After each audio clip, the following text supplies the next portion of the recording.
ಅವರಿಬ್ಬರು ಪ್ರೀತಿಸಿ ಮದುವೆಯಾಗಿದ್ರು. ಇಬ್ಬರು ಮುದ್ದಾದ ಮಕ್ಕಳೂ ಇದ್ರು. ಆದ್ರೆ ಚಿಗುರು ಮೀಸೆಯ ಹುಡುಗನ ಹಿಂದೆ ಬಿದ್ದವಳ ಗಂಡನಿಗೇ ಚಟ್ಟ ಕಟ್ಟಿದ್ಲು.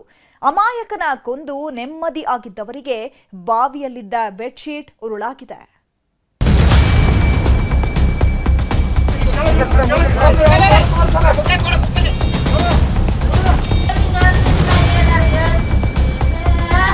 ಪತ್ನಿ ಅಂದ್ರೆ ಪತಿಯ ಅರ್ಧಾಂಗಿ ಅಂತಾರೆ.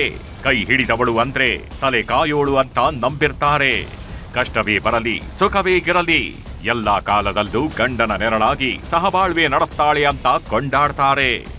ಆದ್ರೆ ಈಗೀಗ ಗಂಡ ಹೆಂಡತಿ ಅನ್ನೋ ಸಂಬಂಧಕ್ಕೆ ಬೆಲೆಯೇ ಇಲ್ಲದಂತಾಗಿದೆ.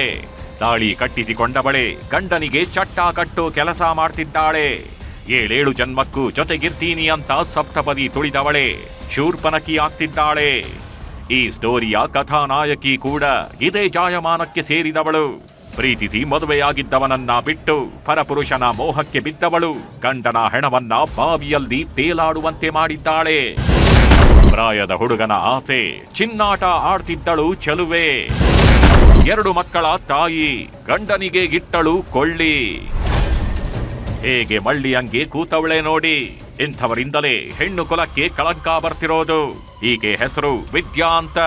7 ವರ್ಷದ ಹಿಂದೆ ಗದಗ ಜಿಲ್ಲೆಯ ರೋಣ ಪಟ್ಟಣದ ಶಂಕರಪ್ಪ ಅನ್ನೋರನ್ನ ಪ್ರೀತಿಸಿ ಮದುವೆಯಾಗಿದ್ಲು. ಹೀಗಾಗಿಯೇ 2 ಮಕ್ಕಳು ಕೂಡ ಆಗಿವೆ. ಇಷ್ಟು ವರ್ಷ ಚೆನ್ನಾಗಿದ್ದವಳ ಬಾಳಲ್ಲಿ ಶಿವಕುಮಾರನ ಎಂಟ್ರಿ ಆಗಿದೆ. ಇವಳಿಗೆ ಜಸ್ಟ್ 24 ವರ್ಷ. ಹೀಗಾಗಿ ಪ್ರಾಯದ ವಯಸ್ಸು ಇನ್ನೂ ಕೈ ಜಾರಿರ್ಲಿಲ್ಲ. ಕಾಮದ ಮೋಹದಲ್ಲಿ ತೇಲಾಡ್ತಿದ್ದವಳು ಚಿಗುರು ಮೀಸೆಯ ಶಿವಕುಮಾರ್ನ ಬೋಡಿಗೆ ಕ್ಲೀನ್ ಬೋಲ್ಡ್ ಆಗಿದ್ಲು. ನೀನಂದ್ರೆ ನನಗೆ ಪಂಚಪ್ರಾಣ ಅಂತಿದ್ದಂತೆ ವಿದ್ಯಾ ಆಂಟಿ ಮುಲ ಅಂತ ಕಣ್ಣಂಚಲ್ಲದೆ ಗ್ರೀನ್ ಸಿಗ್ನಲ್ ಕೊಟ್ಟಿದ್ಲು. ಅಲ್ಲಿಂದ ಶುರುವಾಗಿತ್ತು ನೋಡಿ ನೈಟಿ ಆಂಟಿಯ ಜಿಂಗಾಲಾಲ ಆಟ.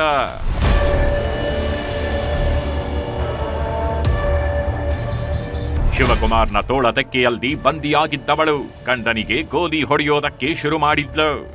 ಆದ್ರೆ ಎಷ್ಟು ದಿನ ಅಂತ ಕಳ್ಳಾಟ ಆಡೋದಕ್ಕಾಗತ್ತೆ ಹೇಳಿ. ದಿನಗಳು ಉರುಳ್ತಿದ್ದಂತೆ ಸುಪನಾತಿ ಸುಬ್ಬಿಯ ಅಸಲಿ ಕಥೆ ಬಟಾ ಬಯಲಾಗಿತ್ತು. ಹೆಂಡತಿ ದಾರಿ ತಪ್ಪಿದ್ದಾಳೆ ಅನ್ನೋದು ಗೊತ್ತಾಗ್ತಿದ್ದಂತೆ ಶಂಕರಪ್ಪ ಕೆರಳಿ ಕೆಂಡವಾಗಿದ್ದ. ಇವತ್ತೇ ಕೊನೆ, ಇನ್ನು ಮೇಲೆ ಇದೆಲ್ಲಾಗಿದ್ರೆ ಸರಿ ಇರಲ್ಲ ಅಂತ ವಾರ್ನ್ ಸಹ ಮಾಡಿದ್ದ. ಆದ್ರೆ ವಿದ್ಯಾ ಮಾತ್ರ ತನ್ನ ನವರಂಗಿ ಆಟ ಬಿಟ್ಟಿರ್ಲಿಲ್ಲ. ತಾಳಿ ಕಟ್ಟಿದವನಿಗಿಂತ ತಾಳಕ್ಕೆ ತಕ್ಕಂತೆ ಕುಣಿತಿದ್ದವನೇ ಸರ್ವಸ್ವವಾಗಿದ್ದ. ಹೀಗಾಗಿಯೇ ಶಂಕರಪ್ಪನಿಗೆ ಮುಹೂರ್ತ ಫಿಕ್ಸ್ ಮಾಡಿದ್ರು. ಇದೇ ತಿಂಗಳ 13ನೇ ತಾರೀಕು ಗಂಡನಿಗೆ ಒಳ್ಳೆ ಅಡುಗೆ ಮಾಡಿ ಊಟ ಬಡಿಸಿದ್ಲು. ಗಡದ್ದಾಗಿ ಊಟ ಮಾಡಿದ್ದ ಶಂಕರಪ್ಪ ಹೆಂಡತಿಯ ಸಂಚನ್ನ ಅರಿಯದೆ ನಿದ್ದೆಗೆ ಜಾರಿದ್ದ.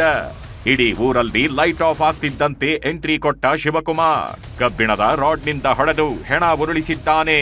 ನಂತರ ಡೆಡ್ ಬಾಡಿಗೆ ಬೆಡ್ಶೀಟ್ ಸುತ್ತಿ ಕಾರ್ನಲ್ಲೇ ಹೆಣ ಸಾಗಿಸಿದ್ರು. ಯಾರೂ ಇಲ್ಲದ್ದನ್ನ ಕನ್ಫರ್ಮ್ ಮಾಡಿಕೊಂಡು ಮುಗಳಿ ಗ್ರಾಮದ ಬಾವಿಯೊಂದರಲ್ಲಿ ಬಿಸಾಡಿ ಬಂದಿದ್ರು. ನಮ್ಮ ಆಸೆ ನಮಗೆ ಗೊತ್ತು ಸಿಗ್ತಾವೆ. ಆಗಾರ ನಾ ಅಲ್ಲಿ ಬಿಡು ಅಂದು ಅವು ನಮ್ಮ ಬೆಡ್ಶೀಟು ಚಾದರ ತೆಲಗುಂಬೆಲ್ಲ ಅವು ಗೊತ್ತು ಸಿಕ್ಕು. ಅವ ನೋಡಿ ನಮ್ಮವ್ರೆ ಅದ್ರ ಮ್ಯಾಗ ಗೊತ್ತೈತ್ರಿ. ಅವ್ನ ಹೆಂಡತಿ ಹೆಸರು ಹಾಕಿಸ್ಕೊಂಡಿದ್ದಾವ ಇಲ್ಲಿ ಹಚ್ಚಿನ ವಿದ್ಯಾ ಅಂತ ಹಚ್ಕೊಂಡಿದ್ದ. ಅವ್ನ ಕೈಯಾಗ ಕಡಗಿತ್ತ, ಕಡಗನೂ ಇಲ್ಲ ಬಿಚ್ಕೊಂಡಾರಂತ. ಅವಾಗಿಂತಲ್ಲಿ ಕಾಲಾಗ ಉಗುರು ಇದು ಇತ್ತು, ಅದನ್ನ ನೋಡಿದ್ವಿ. ಎಲ್ಲದು ಗೊತ್ತಾತ್. ನಮ್ಮ ತಮ್ಮ ಗಂಡನನ್ನ ಸಮಾಧಿ ಮಾಡಿ ಬಂದವಳು ಏನೂ ಗೊತ್ತಿಲ್ಲದಂತೆ ನಾಟಕ ಶುರು ಮಾಡಿದ್ಲು. ಆಮೇಲೆ 1 ವಾರದ ನಂತರ ರೋಣ ಪೊಲೀಸ್ ಠಾಣೆಗೆ ಹೋಗಿ ಗಂಡ ಕಾಣೆಯಾಗಿದ್ದಾನೆ ಅಂತ ದೂರು ಕೊಟ್ಟಿದ್ಲು. ಇದೇ ಹೊತ್ತಿಗೆ ಬಾವಿಯಲ್ಲಿ ಶವ ಪತ್ತೆಯಾಗಿರೋ ಸುದ್ದಿ ಪೊಲೀಸರ ಕಿವಿಗೆ ಬಿದ್ದಿದೆ. ಖಾಕಿ ಫೀಲ್ಡ್ಗೆ ಇಳಿಯುತ್ತಿದ್ದಂತೆ ಕ್ರೇನ್ ಮೂಲಕ ಬಾಡಿ ಮೇಲೆತ್ತಿದ್ದಾರೆ. ಈ ವೇಳೆ ಡೆಡ್ ಬಾಡಿಗೆ ಸುತ್ತಿದ್ದ ಬೆಡ್ಶೀಟ್ ಹಾಗೆಯೇ ಇತ್ತು. ಇದು ಯಾರದ್ದು ಅಂತ ವಿಚಾರಿಸುತ್ತಿದ್ದಾಗ ಶಂಕರಪ್ಪನ ಮನೆಯದ್ದೇ ಅನ್ನೋದು ಕನ್ಫರ್ಮ್ ಆಗಿತ್ತು.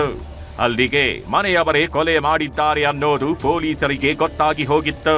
ವಿದ್ಯಾಳನ್ನ ಕರ್ಕೊಂಡು ಹೋಗಿ ವಿಚಾರಣೆ ಬಿಸಿ ಮುಟ್ಟಿಸ್ತಿದ್ದಂತೆ ಅಸಲಿ ಸತ್ಯ ಕಕ್ಕಿದ್ದಾಳೆ. ಮೋಸಗ ಸರ ನಮಗೆ ಗೊತ್ತಾಗಿಲ್ರಿ. ಇದು ಫಸ್ಟ್ನೇಕ್ ಏನಾರ ಗೊತ್ತಾಗಿತ್ತಂದ್ರಿ ಅಕ್ಕಾರ ಜಾತ್ರೆಗೆ ಬಂದಾಗ ಅಂದಾರಿ ಅವರು ಬಜ್ಜಲಿನ ಹಿಂಗೆ ಮಾಡ್ಯಾಳಕಿ, ಸಂಜೆ ಮುಂದೆ ಹಿಂಗೆ ಮಾಡ್ಯಾಳ, ಲೇಟಾಗಿ ಎದಕ್ಕೆ ಬರ್ತಾಳೆ ಅಂತಂದ್ರೆ ನನ್ನ ಮುಂದೆ ಅಂದಿಲ್ರಿ ಅವರು. ಇನ್ನು ನನ್ನ ಮುಂದೆ ಅಂದ್ರೆ ಇವಾಗ ಬಾಯ್ ಮಾಡ್ತಾನೆ ಅನ್ನೋಕೆ ನನ್ನ ಮುಂದೆ ಏನು ಸುದ್ದಿ ತೆಗ್ದಿಲ್ರಿ. ಅವಾಗ ತಮ್ಮಗಂದಳ್ರಿ ತಮ್ಮ ಆಕಿಗೆ ಬೇ ಎದಕ್ಕೆ ಬಂದ್ವಿ ಸುಮ್ಮನೆ ಹೋಗಿ ಆಕಿ ಇವರು ಏನು ಎದಕ್ಕೆ ಅಡ್ಡಾಡಕ್ಕೆ ಹೋಗಿರ್ತಾಳ ಇಷ್ಟ. ಒಟ್ನಲ್ಲಿ ಗಂಡನನ್ನ ಕೊಂದು ಆರಾಮಾಗಿ ಓಡಾಡ್ಕೊಂಡಿದ್ದವಳು ಕಂಬಿ ಹಿಂದೆ ಸೇರಿದ್ದು. ಆಂಟಿಯ ಆಸೆಗೆ ಬಿದ್ದವ ಕೂಡ ಜೈಲು ಸೇರಿದ್ದಾರೆ. ಆದ್ರೆ ತಪ್ಪನ್ನೇ ಮಾಡದ ಮಕ್ಕಳು ಮಾತ್ರ ಅನಾಥರಾಗಿದ್ದಾರೆ. ಸಂತೋಷ್ ಕೊಣ್ಣೂರ, ನ್ಯೂಸ್ 18 ಗದಗ.